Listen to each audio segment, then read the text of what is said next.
You ask Tiger to solve. This deals with linear equations with one unknown.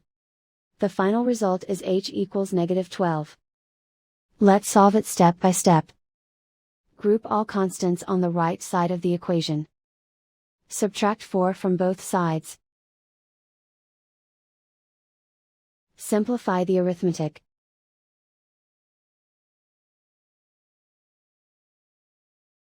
Isolate the h. Multiply both sides by 4. Group like terms. Multiply the coefficients. Simplify the fraction. Simplify the arithmetic.